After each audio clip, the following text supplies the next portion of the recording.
Bonjour, bienvenue dans cette nouvelle émission Quoi de neuf aujourd'hui. Je reçois Madame Maggie Eugène. Bonjour Madame Maggie Eugène. Bonjour Monsieur. Merci d'être à notre micro ce matin. Avec plaisir. C'est un plaisir partagé, Madame. Aujourd'hui, vous allez nous parler de quoi?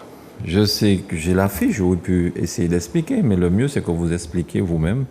Oral sûr, on commence à en entendre parler un petit peu partout. Est-ce que vous pourrez expliquer de quoi il s'agit?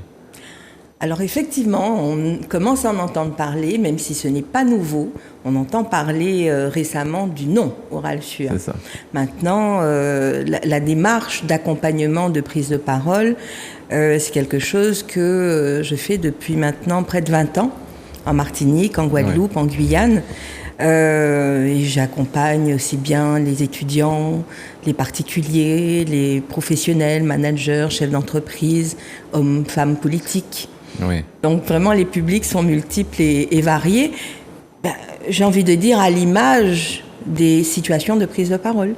Qu'est-ce qui peut expliquer que, quelle que soit la personne, ça peut être un élève, ça peut être un homme politique, ça peut être un manager, au moment de se mettre à parler, il y a un blocage.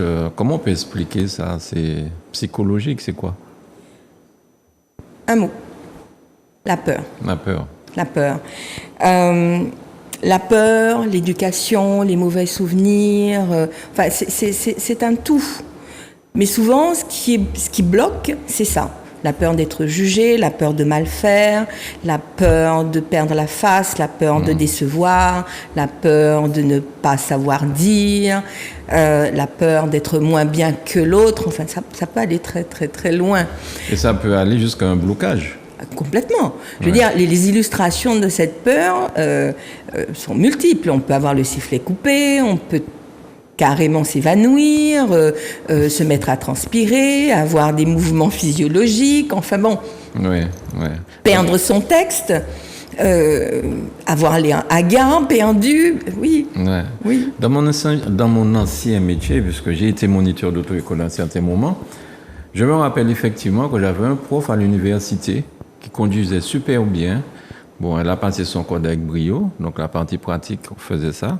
Elle conduisait très bien, c'était une dame. Elle a passé son examen au moins 5 fois. Parce que quand l'inspecteur était dans la voiture, elle perdait tous ses moyens. Il y a d'autres personnes qui avaient un problème de vente, enfin commodité. Mais c'est incroyable, effectivement, cette peur, ce stress. Et vous avez parlé de beaucoup de personnes, vous avez oublié de parler des artistes lorsqu'ils montent sur scène. Quand vous allez jouer au Zénith, par exemple, ou bien une salle où il y a plein de personnes, et puis là, vous perdez vos moyens. Il y en a qui aiment aussi. Alors, ça peut devenir, parce que cette petite montée d'adrénaline, il y en a qui la recherchent. Mais effectivement, je reviens à cette dame dont vous parlez. Elle maîtrisait pour autant les gestes. Impeccable. Et vous voyez bien que le fait de se retrouver en situation de communication, parce qu'elle communiquait d'une façon ou d'une autre avec l'examinateur, bloquait tout. Donc, on revient à l'essentiel, nous rendons bien compte comment gérer ça. Voilà, qu'il ne s'agit pas seulement de savoir, mais qu'il y a un certain nombre d'outils, de techniques et de travail à réaliser avant de maîtriser l'oral. Maintenant, j'ai envie de vous dire, c'est global, c'est général. Qui n'a jamais eu peur? Qui ne s'est jamais dit « Ah, mais j'aurais dû dire, mais pourquoi je n'ai pas dit ça? Et puis, j'aurais dû utiliser tel mot. » Mais c'est après.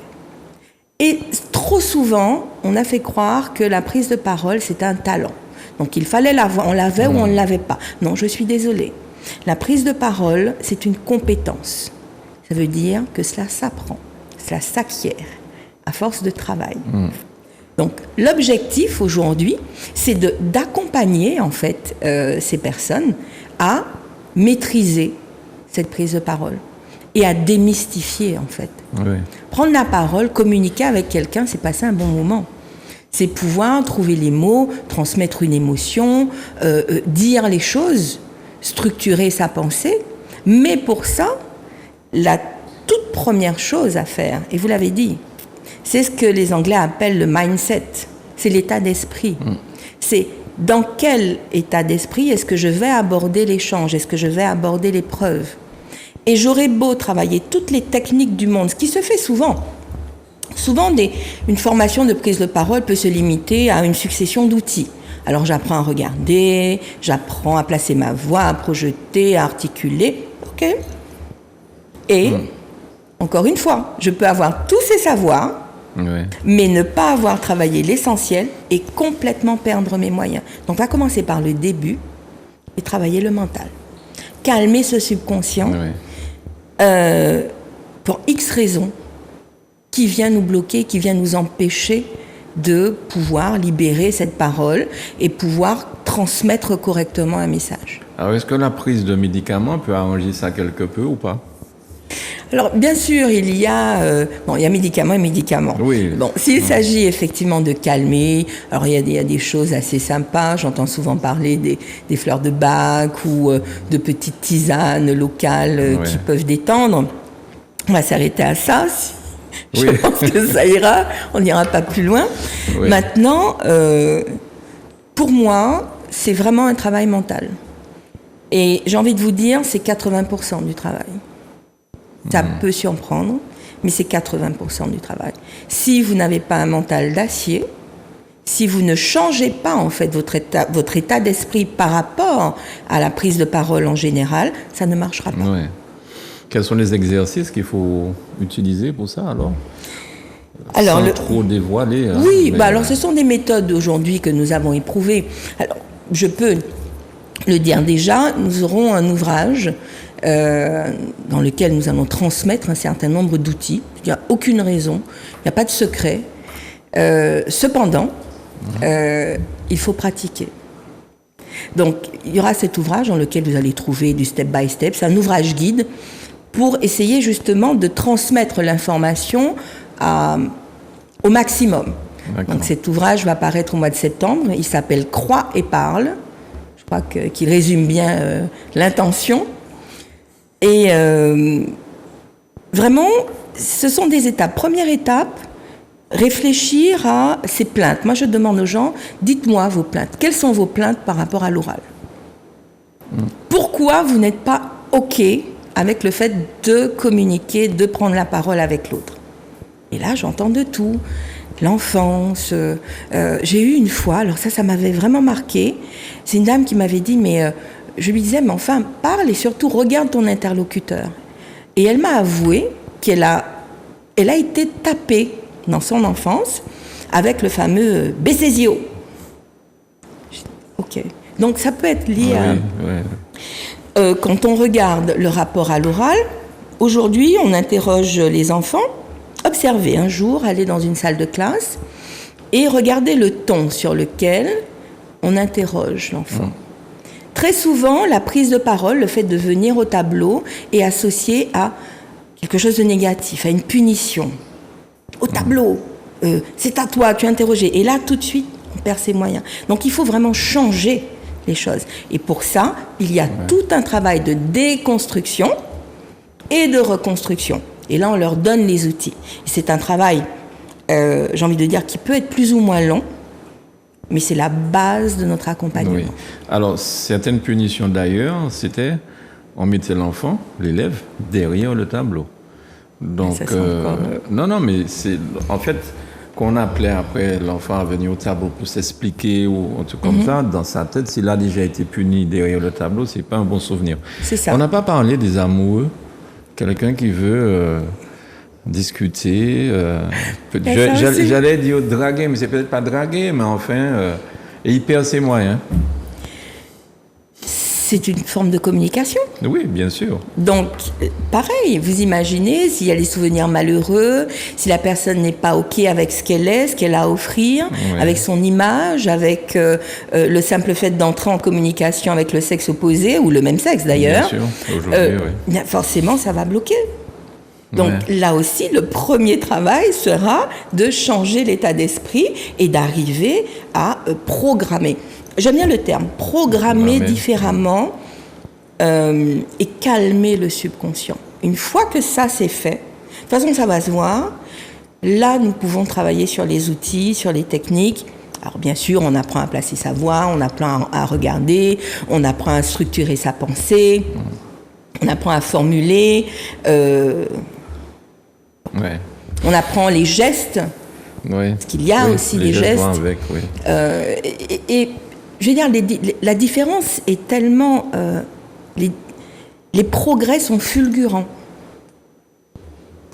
Très souvent, j'ai eu des managers ou des particuliers qui sont venus en me disant, voilà, j'aurai les entretiens annuels, je n'arrive jamais à dire ce que j'ai à dire. Donc, à chaque fois, je n'arrive pas à progresser dans ma carrière. Okay. Donc, on va travailler aussi là-dessus. Qu'allons-nous faire? Comment? Pourquoi? Quelle est votre posture? Qu'est-ce que vous envoyez à l'autre? Et au fur et à mesure, je dis, les changements sont terribles. J'aime bien employer le mot. Alors, nous travaillons comment? La caméra. La toute première fois, on échange, j'essaie de comprendre. Alors, c'est vraiment la technique que vous allez retrouver, peu importe l'intervenant que vous aurez à Oral Sur. On comprend, comme je dis tout souvent, les plaintes par rapport à l'oral, et ensuite, un pitch. Nous leur demandons de parler de quelque chose qu'ils aiment pendant un temps T. Sans préparation, c'est pas sympa, parce que l'oral se prépare. Ou avec préparation. Et nous gardons. C'est-à-dire que ce que nous ne faisons pas, c'est analyser d'entrée de jeu ce pitch. Pour certains, ça peut être dramatique. Oui. De revenir sur les points faibles, d'afficher tout de suite l'image, etc. Non, nous gardons. Et ensuite, nous commençons le travail.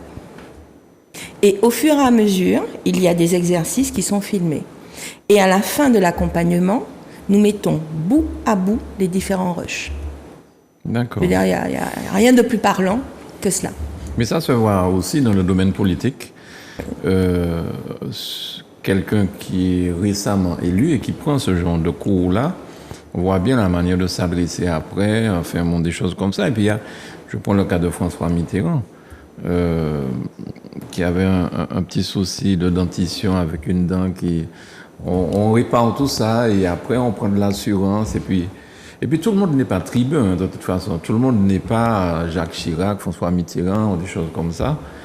Savoir parler à une grande foule, mais ce que vous dites là, ça fonctionne dans même juste 2 personnes, 3 personnes, 4 personnes. C'est ça. On n'a pas besoin d'avoir une foule de 1000 personnes. On a toujours besoin... De toutes les façons, on ne peut pas ne pas communiquer. Ouais. Donc forcément, autant savoir communiquer pour délivrer le bon message. C'est ça. Et progresser sereinement, j'ai envie de dire, dans sa vie sociale, dans sa vie professionnelle, dans sa vie familiale, parce qu'on va retrouver aussi la communication au sein de sa cellule familiale. Oui. Et je veux dire, c'est assez intéressant. Vous n'imaginez pas le nombre de retours, d'illustrations que nous avons de personnes, justement, qui s'amusent après coup, parce qu'elles arrivent à décoder, en fait, les situations, et elles arrivent à corriger.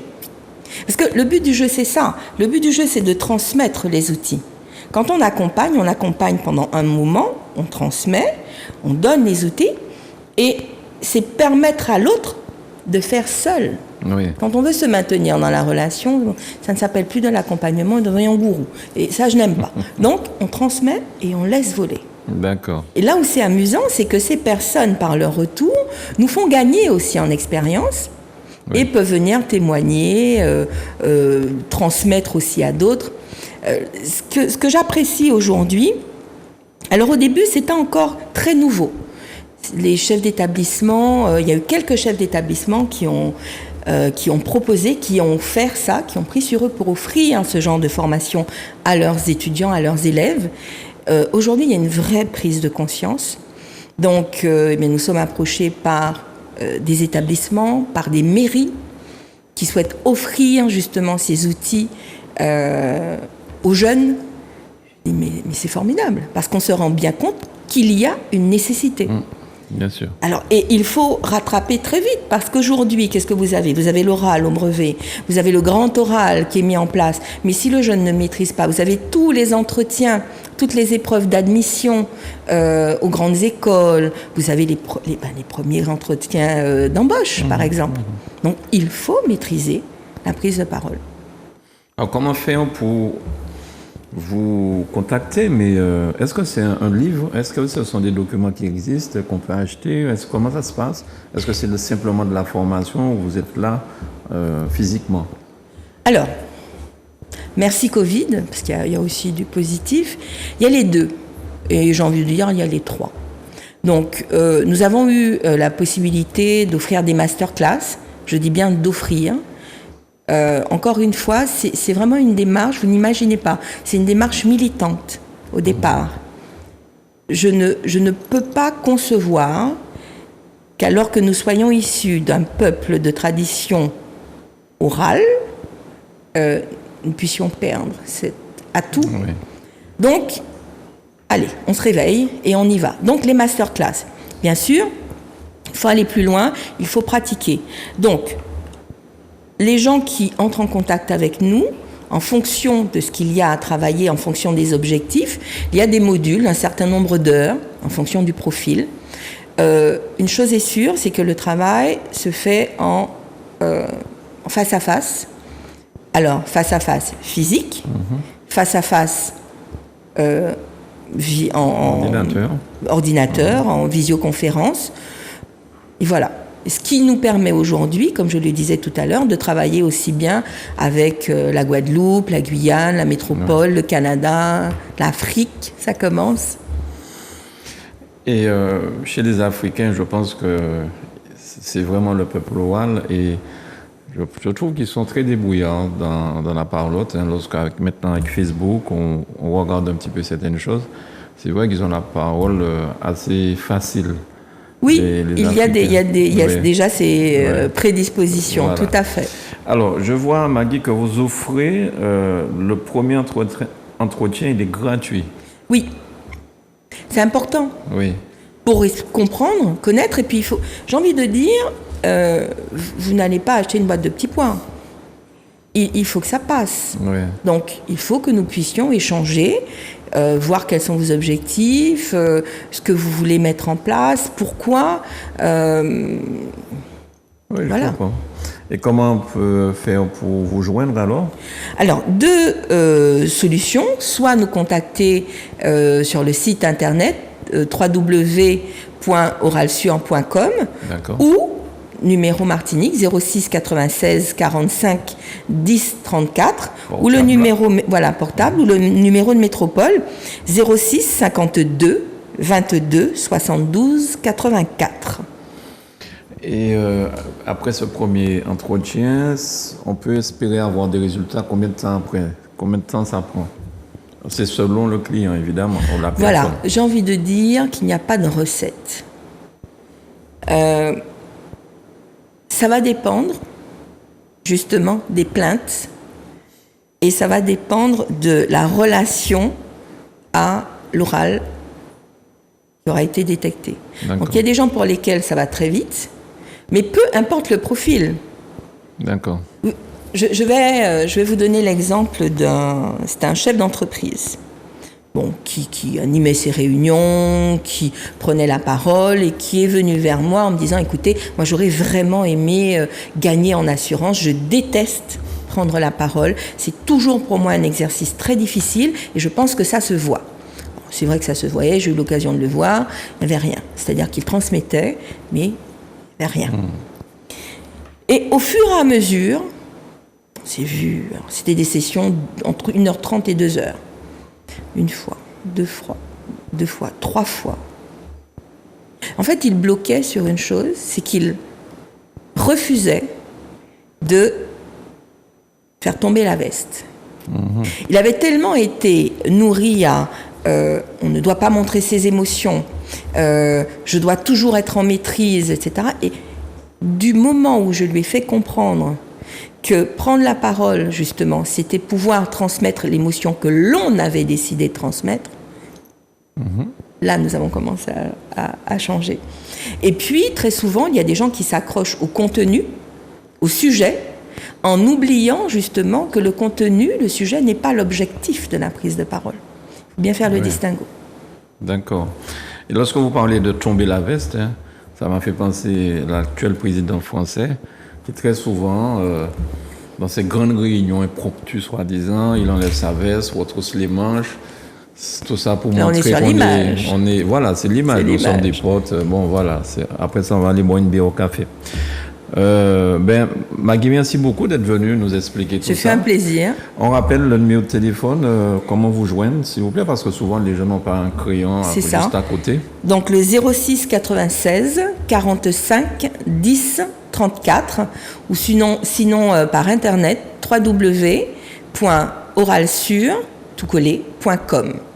Et sur le 06 96, est-ce qu'on peut envoyer des WhatsApp? WhatsApp, SMS, voilà, et vous pouvez prendre aussi des rendez-vous directement sur le site. Vous avez des plages à réserver, donc vraiment nous essayons d'interagir au mieux. Et puis, comme je l'ai dit, d'offrir ces outils à un maximum. Alors peut-être que je reviendrai vous parler à ce moment-là en septembre de l'ouvrage. Très bien. Crois et parle. Merci beaucoup, Madame Maggie Eugène. Donc nous allons parler aujourd'hui de l'oralité, hein, et puis vous sortez un livre Oral Sur. C'est bien ça, j'ai bien compris. Mais le titre c'est Crois et parle. Oui, c'est Crois et parle. Voilà. Merci beaucoup, bonne journée à vous. Merci beaucoup. Merci à Manuela pour la réalisation de cette émission. Merci à vous de nous avoir suivis et à très vite sur Zouk Télévision.